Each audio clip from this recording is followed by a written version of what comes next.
elders who used to sit under this what we call this baobab tree. Yeah, the baobab. Yeah, tree, right? So they'll sit down and they'll have conversation, and sometimes the kid will walk past and they'll come in and call you and say, "Come and have a seat." Yes, sir. And you sit down. And they say, "Who are you?" You say, "I'm Dave Ndiaye." "Who's your dad?" And then you mention his name, Hafan Ndiaye. Who's his dad? Who's your great grandfather? Then you mention it, and then they have a song for you that actually will highlight your great grandparents. Wow. So you go by last name, right? And then you sing the song to the point that you know who you are, right? And then they'll tell you stories about your great grandfather. Your great grandfather was a fisherman. He was extremely respected in this village. This is what he did for us. You have to maintain his last name. So by the time... What's happening, y'all? This is Mike D with Black Fathers Now, where we're bringing the village to the brothers. Every couple of weeks, you can look forward to a quick inspirational message or a thought-provoking guest with knowledge and wisdom, all geared towards helping you be the best father that you can be. We're bringing the village to you. Now it's your turn to do something with what you learned. All right, y'all. Let's go.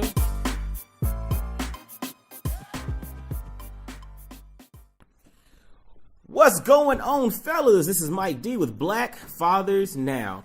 And I got an interesting conversation today. I got my man, Dave Ndiaye. And my man, he works in higher ed at the University of Tennessee. But what's interesting about this brother is he was born and raised in Senegal, but now he lives in Knoxville, Tennessee. He's laughing over here. Born and raised in Senegal, but lives in Knoxville, Tennessee. And it's the journey of how a brother gets from West Africa to Knoxville, Tennessee. He's also a husband, and he has a beautiful wife and a beautiful little girl and all of that. So he's a family man too. But we just wanted to kind of talk about this with Black Fathers Now, the concept of a brother coming from West Africa, living in Knoxville, Tennessee, working in higher ed, and what led to all of this, because there are some little nuggets of wisdom and inspiration in this particular journey that I think all of y'all will garner something from. You dig? And so introduce my man Dave. You can go by David or Dave? I go by Dave. Dave, okay. My man Dave Ndiaye. What's going on, Chief? What's going on, my man? How are you today? I'm good. Thanks for having me today. No doubt, man. Well, I appreciate you coming. And like I mentioned before, you're originally from Senegal. You currently work in higher ed at the University of Tennessee. You got a beautiful wife and a little girl. You got any shout outs you want to give before we get started? Yeah, my wife and daughter, Florence and Isabel. Hi to y'all. That's yeah. You better do that, man. You want to be on the sofa? No, not trying to do that. I got you. No doubt, man. Now, so Senegal, right, to Tennessee, right. First and foremost, tell the brothers. Everybody might not be familiar where Senegal is. Just give us a little bit about where Senegal is and a little bit about Senegal in West Africa. Right. So Senegal is on the west side of Africa. You have Mauritania that's above us, and then above Mauritania is Morocco. So I typically give Morocco as the country, okay, so people can have some type of geographical identification in terms of where Senegal is located. It's a pretty nice country with about 12 million people in the actual capital. Okay. Dakar. Oh, in the city? So yeah. in the capital city is 12 million people? So wow. Need to double check. Okay, yeah. It's but all anyway, good. Y'all can Google it. you can Google it. But anyway, it's a pretty developed country. I mean, even though we so-called quotation third world, it's a pretty modern country depending on where you go. So if you are born in Dakar, Senegal, it is pretty advanced in terms of even looking at other African countries, and the population is predominantly Muslim. So 95% of the population is Muslim. You have about 4% that's Christian. But we have a good relationship between the religions, really? Which is not something that you typically see. That's right. Right. So one of the CNN journalists recently actually did travel to Senegal to do a story about food. But one of the things that he actually focused on also was the dynamics between the two religions, between Christianity and Islam. So even though it's 95% Muslim, we get to interact and we get to celebrate when they celebrate something. They get to celebrate when we celebrate something. And I was born Christian, but the majority of my friends are Muslim. Oh wow! Right. Wow. But you all get together, you groove, you hang out, you know, when they're celebrating Ramadan or different things, you know, you're hanging out with them and, you know, and being respectful for what they have going on and vice versa. When it comes to Christmas or whatever, they probably hang out with you like it's no big deal too. I mean, it's the key thing. I think even coming to the U.S. and seeing some of the dynamics that happen with religion, the biggest thing is really just respect. That's it. Everybody have their own core beliefs, and you have your God that you worship, that you pray to. But if I show you respect, you will show me respect. That's it. And that's all. I mean, in Senegal, if they have Ramadan, you know, I may not eat in front of you out of respect because you're fasting. That's right. Right? And the same goes with me. So if I'm celebrating Christmas, they'll come and celebrate with me. It's not that they actually worship my God. That's right. You know what I mean? They have a relationship with me. So if you actually look at it on a human sense, it makes sense. It does. You know what I mean? So we've enjoyed a good relationship for several years now. We gained our independence in 1960, and have been at peace for the majority of the time. Wow.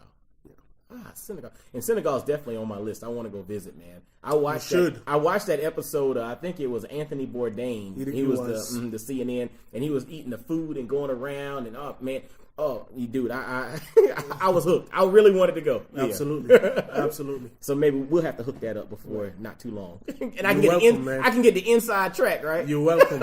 You're welcome to come at any time. That's what's up, man. And so we got a little bit about Senegal. So and talk about. And you were born and raised there, so you grew up there, went to high school there. Yes. And you left Senegal to come to college here, correct? Right. So I left when I was 19. Okay. Right? So I grew up there,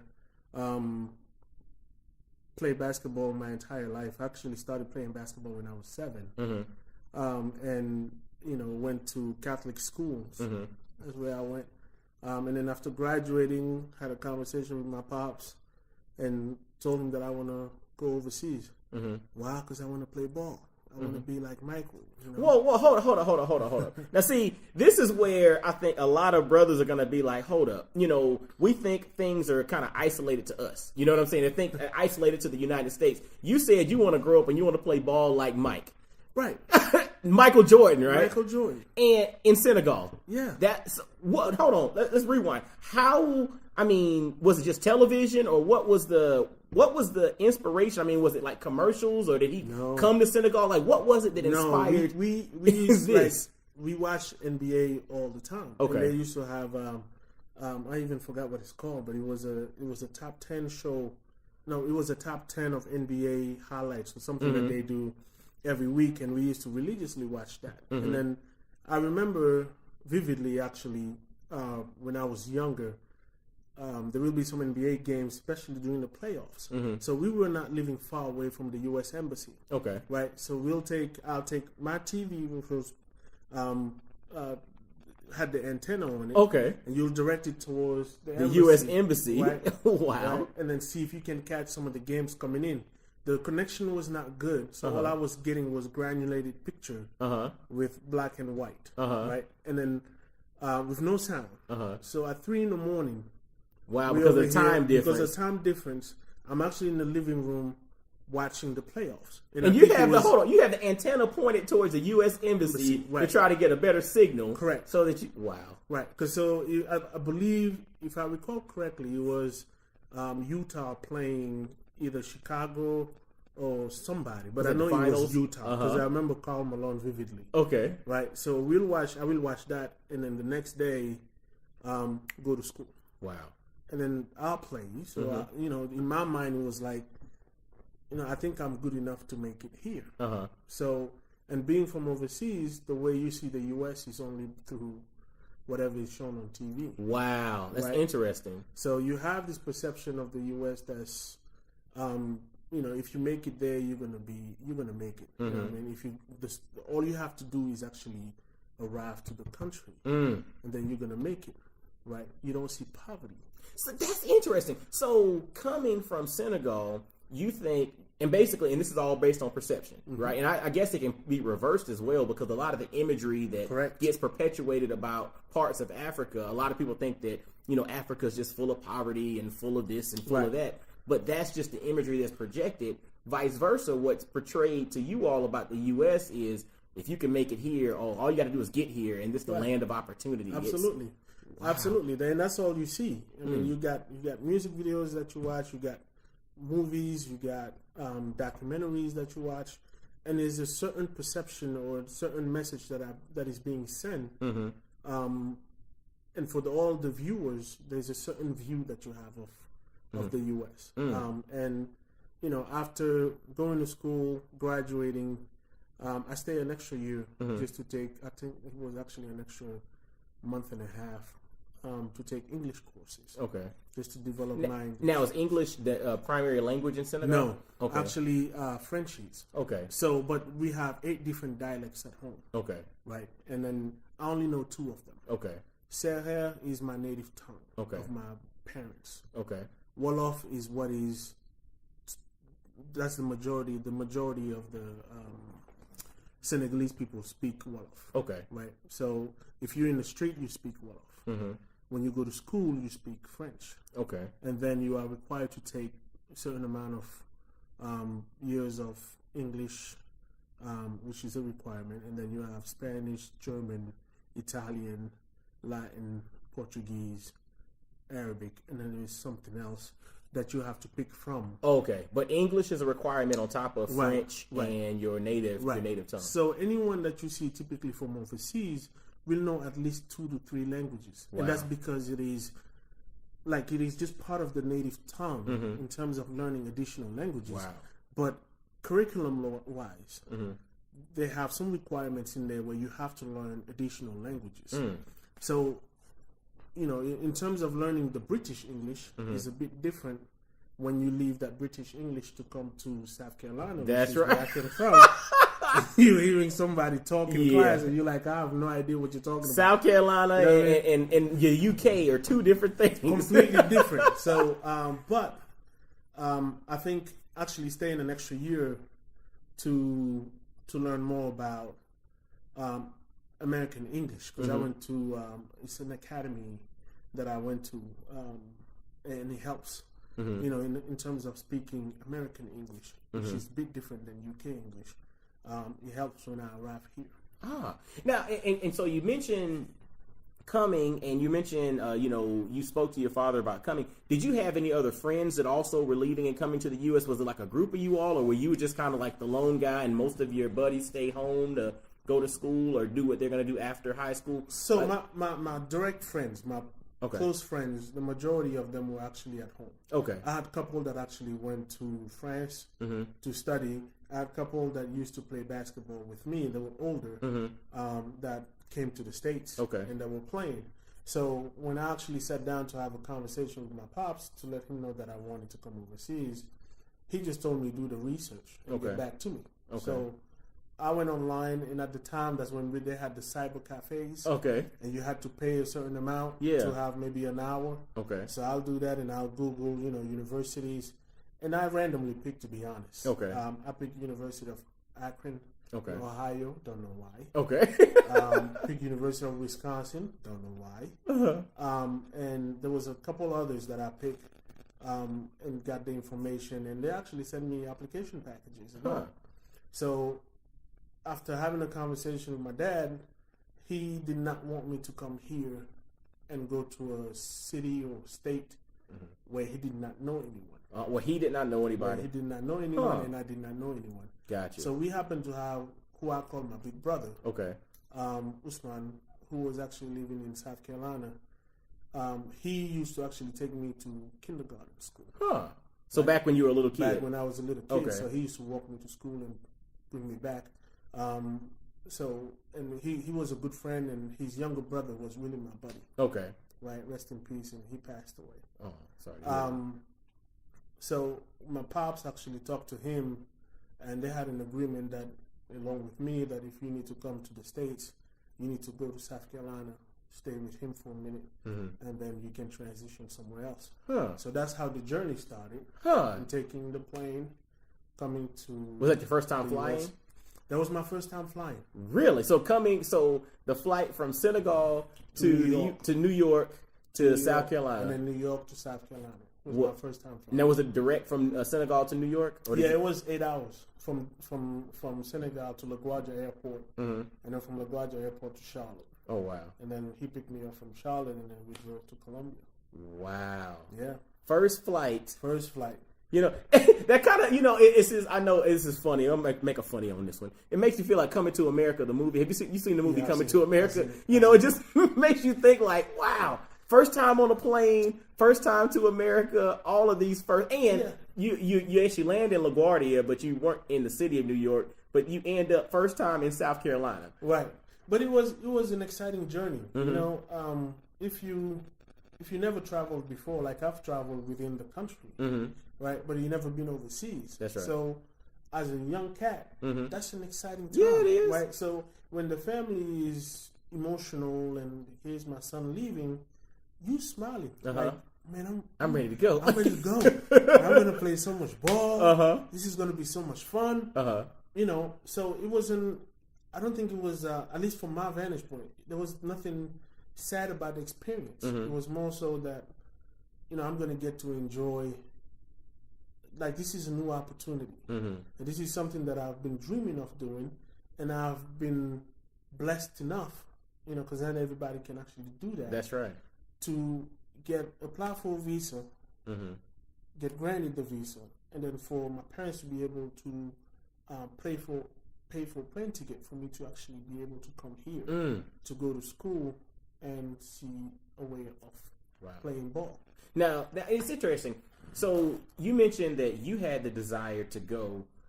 Did your parents share with you like what their desires were for you? Like, did they say they always think that they wanted you to stay in Senegal and do this and become something there? Or were they basically like, you know what, be whatever it is you want to be in life and we're here to support you? See, the truth of the matter is, I don't even recall a conversation where my dad is telling me what he wants me to do. Like, I don't recall that. Okay. And that conversation might have happened. But my recollection is specifically me talking to him about what I wanted to do and him giving me the responsibility of, well, you do the research. You go find out what it will cost and what you really need to do. So it's like, okay, I'll do that. So I guess when I came back and provided him with the information, because I went ahead and applied, without actually really having the permission, much of a conversation. And then when I got an acceptance letter, when I got the information from some of the schools, then he realized that I was really serious about that. So to me, that was helpful. And then he studied overseas as well. Okay, gotcha. Right? Now, where did he study? He studied in France. Okay. So he studied in France. He got his doctorate. He write books and whatnot. And my sister was the first one to leave our house to study in Morocco at age 17. Okay. Right. So she went overseas also to study. Oh, okay. So this wasn't the first time that someone had left. I wasn't the first one. Okay. So my older sister was the first one to study overseas. She was in Morocco? She was in Morocco. Okay, gotcha. And then I followed. Okay. So it wasn't something new. Okay, gotcha. They've always supported us in terms of, this is what you want to do? Okay, if you're committed to it, then I will support you in doing that. Wow, and it sounds like, because you mentioned your father has a doctorate, so education has always been pretty much paramount within your family, correct? Yes, education has been extremely strong. I mean, it's been a focus. My uncle is a teacher, and my dad has always been, my mom as well, have always been focused on education. But if I tell you that I did not know my dad had a doctorate until 2012, you wouldn't believe me. I don't believe you. You did not know your dad had a doctorate until 2012. It wasn't until we went home with my family, and we're having a conversation, and he's talking about doing his postdoc. I said, well, hold on a second. You say postdoc? He said, yes, postdoc. I'm like, you mean to tell me you got a doctorate? He's like, yes, I have it for a long time. I said, but why you don't sign your name? Why you don't put it in your signature? Because I don't believe it was relevant at the time. Wow. What do you mean it's not relevant? And I mean, we went to this conversation. So, I don't think it was ever something that was pushed. We want you to do well in school. We want you to get your degrees, and then you need to do whatever you need to be doing. But it was never, you need to reach this plateau. This is the plateau that I have set for you. That I think the minimum plateau was to get your degree. Finish high school, go to college, get your degree. Whatever you want to do after that, that's you. Right? But it was never, you need to get an undergrad, you need to get a master's, you need to go get a PhD. That was never the conversation. Do you think that maybe he did not share the doctorate thing because he didn't want to set, not set a standard, but he didn't want to set like expectations for you all? I don't know. I'm just asking right now. Just maybe I don't know. To be truthful, I don't know. Wow. I don't know. I just know that, I don't know if that actually would have mattered. Okay. Being at home. Because Gotcha. I don't know if it's that big of a deal. Gotcha. Because you don't see that many people putting doctor in front of their name. Gotcha. Like in terms of pushing it. Gotcha. You will have a lot of people who have doctorate or who are in a medical field and have doctor in front of them. But when you're addressing them, it's just going to be, my name is Dave, my name is this, my name is that. So it's never that title that is constantly being pushed. It's not until you get them in the academic field or in the proper setting that maybe they will push the title. Gotcha. So that's not necessarily something that is pushed. But it was a surprise, but then we laughed about it, and we moved on from it. Okay, and you mentioned that you found this out when you took your family back to Senegal. Correct. So you took your wife and your little girl back to Senegal. Right. Talk about that experience. Like, how did you feel then being able to share? Because that was their first time going back to the continent, going to the continent itself. Right. So talk about, like, how did you feel being able to share Africa with your wife and your little girl? And your wife she's African American, correct? So right. So being able to share that experience with her, not just telling her about it, not just showing pictures and Skype and FaceTime, and your little girl too, man. Right. Talk to me about, like, how did that feel as a father to be able to share that with them? Right. So my wife is from Queens, New York. Okay. Right. And then we met in South Carolina while we were at school. Okay. And one of the things that I respect and appreciate the most about her is her respect for my culture. You know what I mean? So you cannot necessarily say that you have a partner if that partner doesn't understand your culture, doesn't understand you, doesn't understand, like there is, because you don't come in as a single package. That's right. Right, you come in with a baggage. That's right. And the baggage includes the culture. And baggage doesn't necessarily mean something negative. That's right. Right, I'm just saying that you bring in a lot of stuff with you into a relationship. So she had a strong respect for the Senegalese culture, for my culture, for my family, for all my friends. So going to Senegal was not something that was that I frowned upon. Okay. It was something that we talked about, and she was really excited to go to Senegal. My daughter at the time was 2. Okay, so gotcha. she did not really know much about it. But I'll lie to you if I tell you that I was not nervous. Really? Why were you nervous? Because you're introducing somebody to a new environment, right? And then if you care for that person that much, you seek the not approval, but the appreciation. That's right. Right. So you wanted them to accept. You wanted her to accept. Well, she already accepted, but more so appreciate. Gotcha. The culture. And then once we got there, she already had a pretty strong relationship with my family already. Gotcha. Established, and they've been communicating via text and all that. So it was a wonderful experience, man. She got to meet. Because she was able to see my mom and dad. They came in for the wedding. But she did not see my siblings, even though she chat with them over Skype all the time. Okay. So it was good to see them face to face going to the house, seeing where I grew up, going back to areas where I played ball, going back to the school. This is how far we used to walk. Wow. From the house to where the school is. It's like, yes, we used to walk there every day, and then you walk back to have lunch, then you walk back to go to school. You know, in the afternoon. So that experience was fantastic. I tell you, the part that touched her the most was going to the House of Slaves in Goree Island. The House of Slaves. Wow. Right. Talk about that. So it's called Goree Island. Right? Goree Island? Goree Island. Okay. So I've been to Goree Island multiple times while in Senegal. Actually never visited the House of Slaves. So we'll go in one day, take the ferry, go in, eat, spend the day, take the ferry back home. The House of Slaves was right there. Never been there. Wow. First time I set foot in there was with my wife and my daughter. Wow. Right? And then the second you walk in, they tell you welcome home. That's the first thing she remembers, that the person told her welcome home. And then they explain, you know, how the slaves were treated in that area, and how they were shipped to the U.S., to South America, and to Europe. And, you know, those that were sick, that really served no purpose, according to the slave masters, that they were put through the door, what they call the door of no return.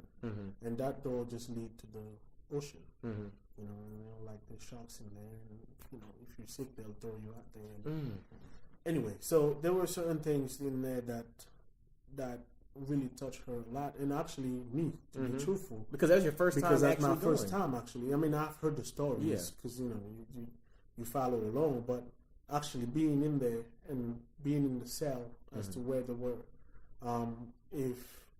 actually hearing the story about the high tides, you know, and people being in the cell and getting sick from that, it just does something else to you. And it actually allows you to kind of know who you are. Right? That's big. Which is very important in terms of not only self-esteem, but actually just self-worth, I think, in my opinion. So that experience, I think, was priceless. And having my daughter there, even though she doesn't understand or did not understand what she was experiencing at the time, the fact that she can touch the ground, touch the shackles, right? It's different. It's just something different about it that, in my opinion, was fulfilling at the time. That's powerful. I mean, and it's like, it takes me back, and it sends chills up my spine, because my wife and I went to Tanzania last summer, and for those that don't know, Zanzibar was heavily part of the Arab slave trade, which the Arab slave trade predated the transatlantic slave trade, and it was basically went on for like 400 years. And so prior to, they basically based the transatlantic slave trade, so all the, you know, the slave ships that left out of West Africa to the U.S., the Caribbean, South America, they based a lot of that off of what happened with the Arab slave trade, in which most of the brothers and sisters from all throughout the continent left Zanzibar, which is off the coast of Tanzania, to go to Oman in the Middle East. And so, and we sat in the holding cells. It was a room that we're sitting in now, and the ceiling was only about 6 feet tall, and it was just nothing but stone and little small peephole windows. 75 men were in there. A room half of this size, they kept 50 women and children. And it's just like, it made you really understand history. It made you really understand and see it and feel it and smell it and understand that, wow, people, your descendants, were actually a part of this. And it's interesting also because, you know, you are not a descendant of people that actually got to America. So yours actually stayed in Africa. It's like, I've always wondered, like, how do brothers and sisters from Africa whose descendants were never actual slaves that were on the ship, how do you all feel any different than those of us who are descendants of actual slaves feel in regards to that? Because I'll even say, like, I went through Ancestry.com and did the whole family tree thing and the DNA testing and all. But in doing the deep dive on the family tree, I found that my fourth great grandfather, his name was Preston Chin, was purchased for $500 in 1829. Like literally, you stop and you see he was a piece of property that was bought for $500 in 1829. Craziness in Edgeville, South Carolina. Like I went and found the documents, and he was on record. His name Preston, a Negro lad at whatever age he was on the docket. And it's just like, so as a brother who is actually from Africa, how do you have any different feeling about it than someone who is maybe African American, so to speak? Well, I mean, one thing that we have to realize is that we were still colonized, right? That's right. So even though, some of us did not get on the ship and, went overseas, there was still terror happening within the own continent. Wow. Right? That's another part. Yes. So that's another part. And then we were still colonized, and we didn't get our independence until 1960. That's right. 1960. Wow. That's interesting. 1960. So we're talking about 57 years ago, somewhat. So and the reality is, us growing up has been a bit different than actually, to be truthful, actually coming to the U.S. To me has opened my eyes to what racism truly looks like. Wow. Right? Because being in Senegal, if the majority of the population is black, even though you have a lot of people from overseas coming in, you got a lot of French still there, you got a lot of people from the Middle East in Senegal, you got Chinese who actually heavily invest in Africa right now. It's a bit different, you know what I mean, because you don't necessarily see the racism as that. The racism is more structured in terms of government. Gotcha. France and other European countries being able to control the resources and even the money that African countries have. So that's one piece. But on a day-to-day interaction, you don't necessarily see it. And you don't see it until you get here. At least from my experience, that's interesting. I don't see it until I got here. Now, my sister may say a different story because she may have experienced it in France when she went to France, or she may have experienced it when she went to Morocco. So it's different. It's different experiences. But I did not really experience it until I got here. But I think the history of understanding who you are and having that being raised, in a community sense, because it truly happened in my childhood. It was a community kind of that raised you.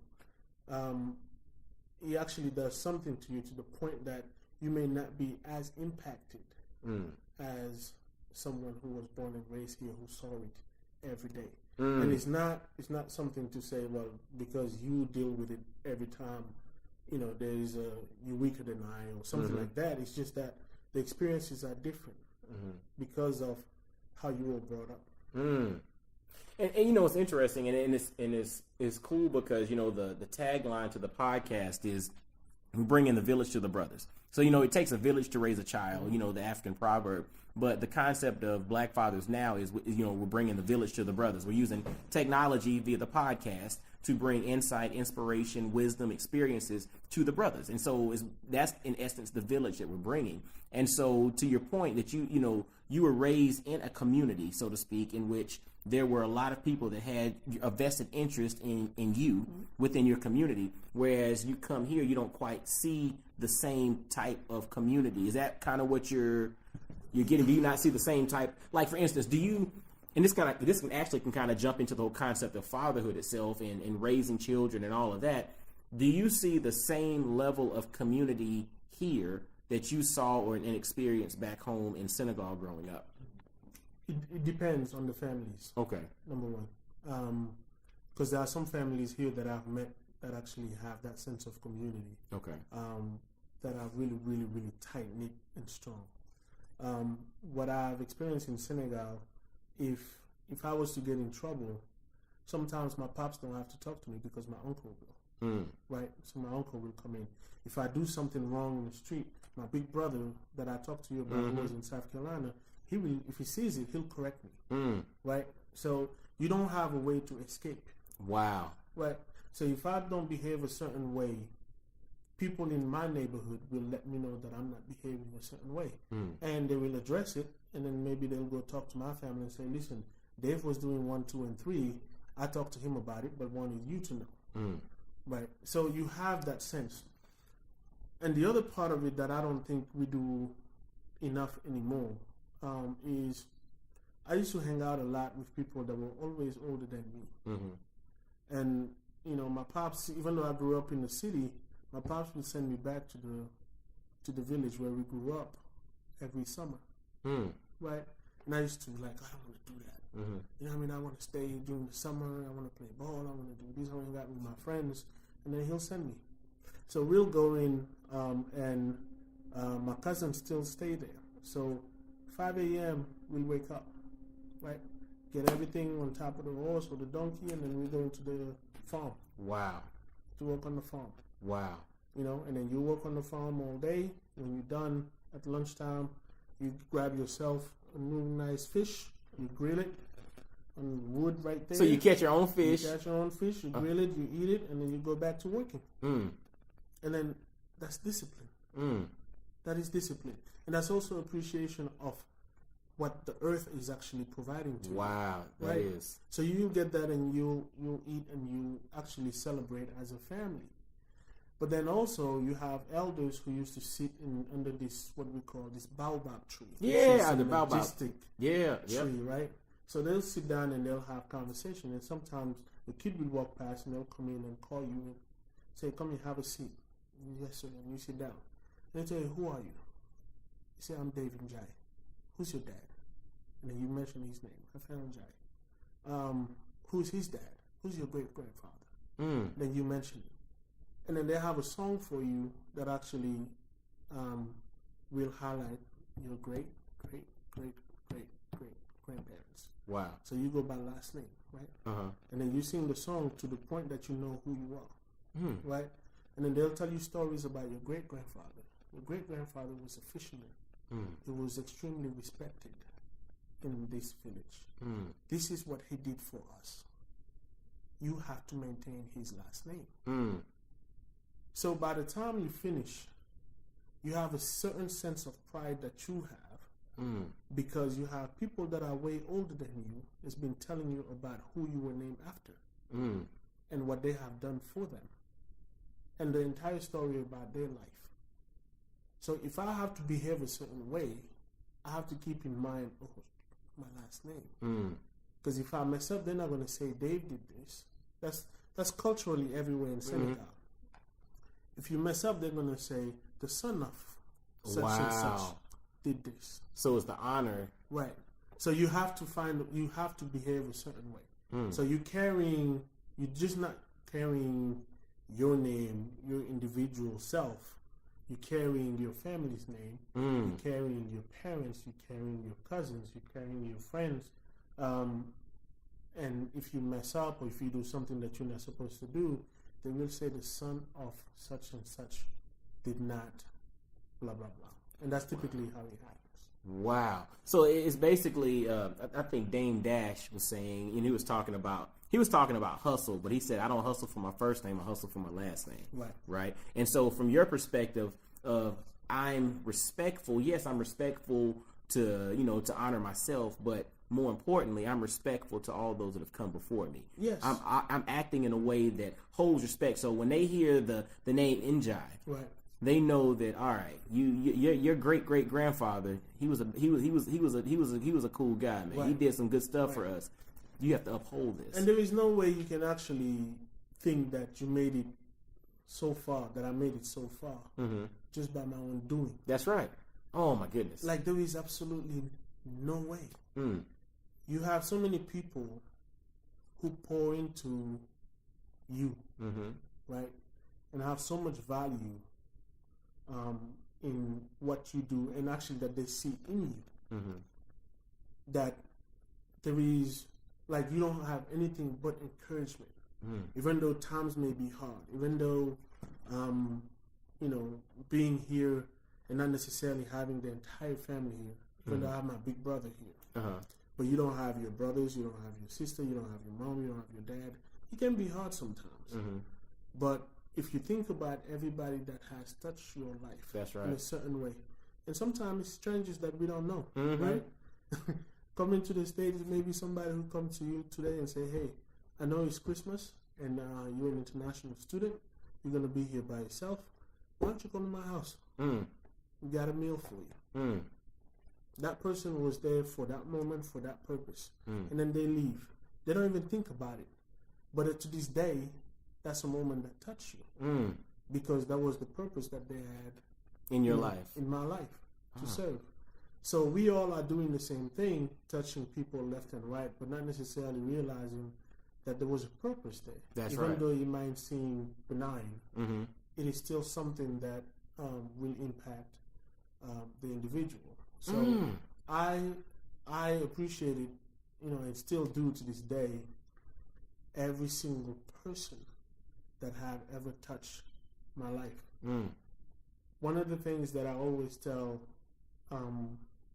kids that I work with, and even friends, is that it's extremely important to pay attention to messages that you get, regardless of who is coming from whom it is coming, right? So if you have a little kid, sometimes may give you wisdom that you don't even think about, and that's the thing with little kids.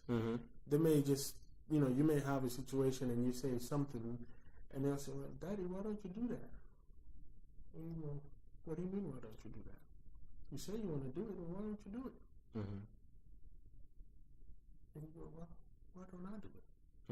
You know what I mean? Yeah. But it's because they have, like, they're sending you a message, and you may ignore it because it's a kid talking to you, but there is value in everything, right, that is shared with you. You just got to be able to interpret it.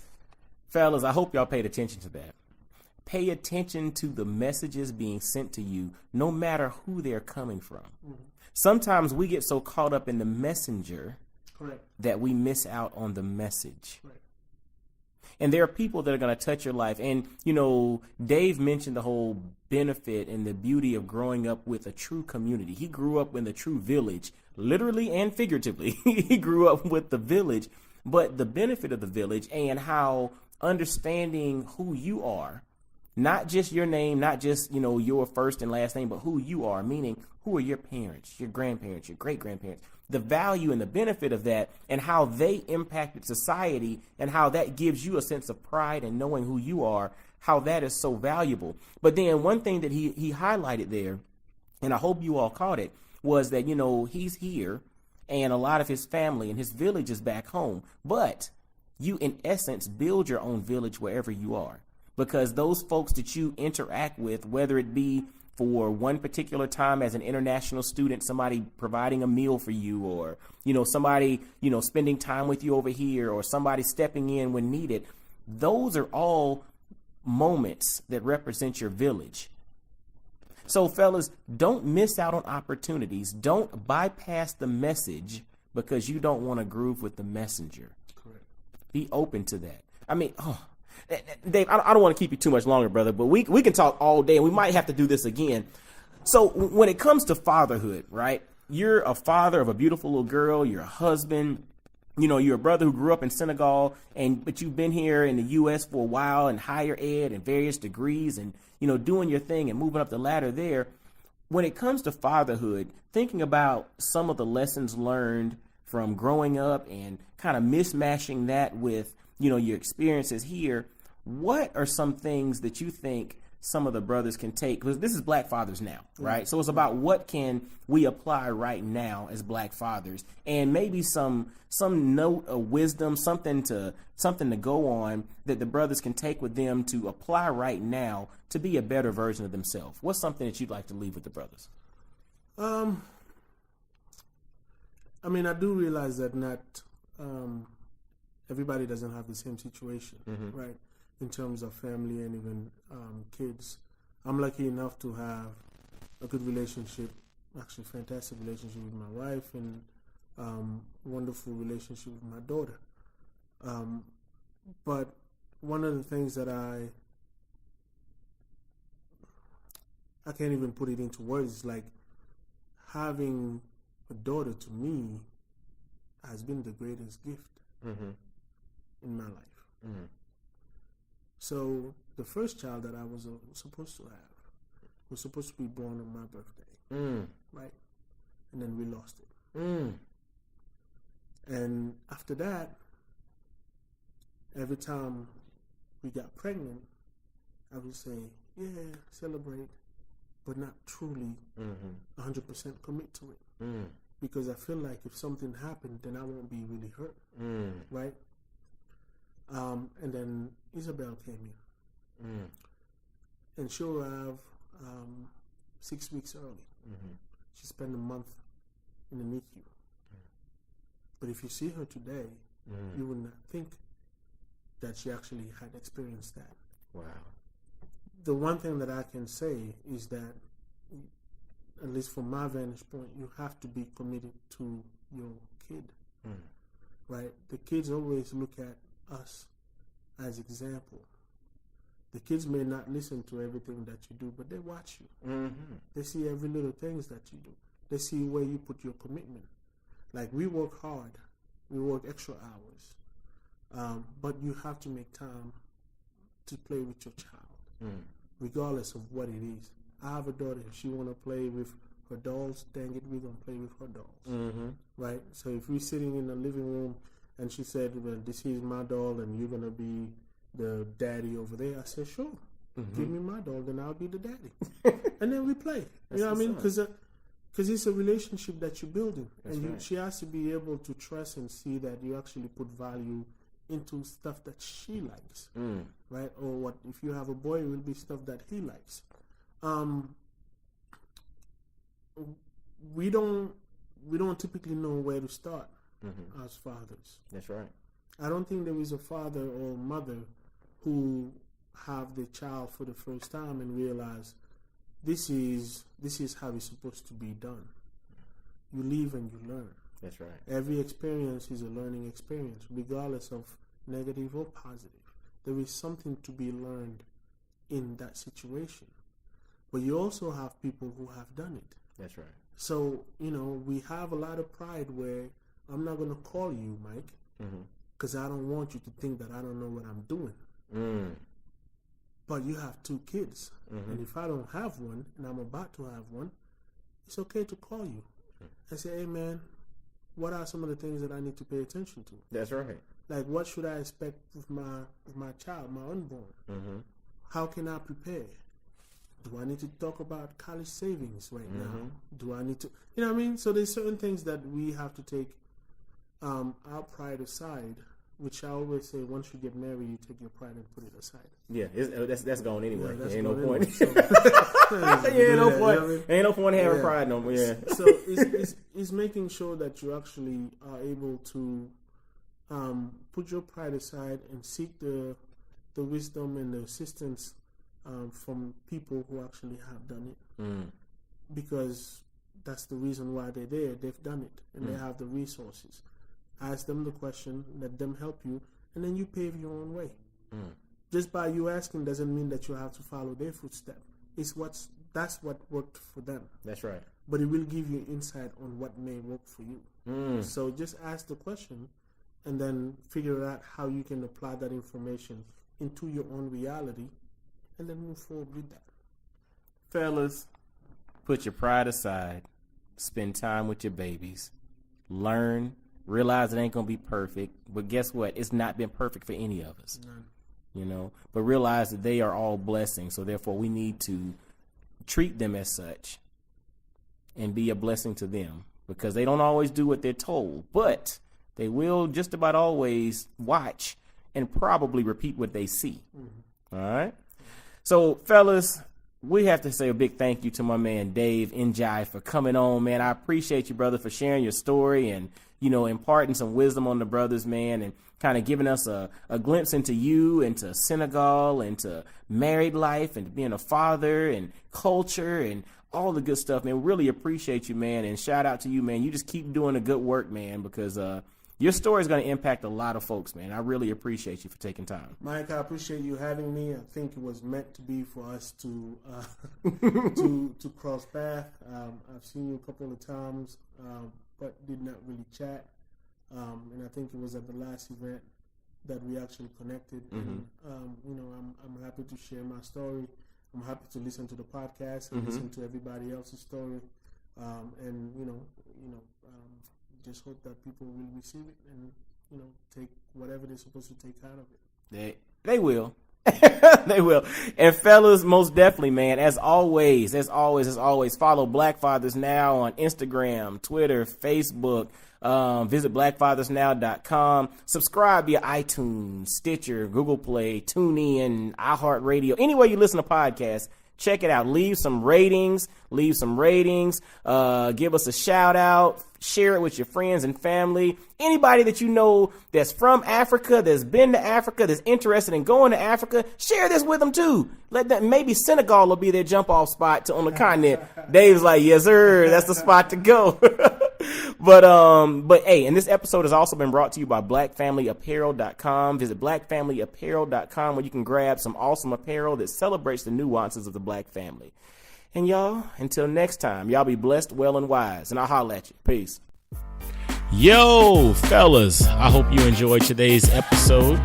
And always visit blackfathersnow.com, as well as follow Black Fathers Now on virtually every social media platform you can think of.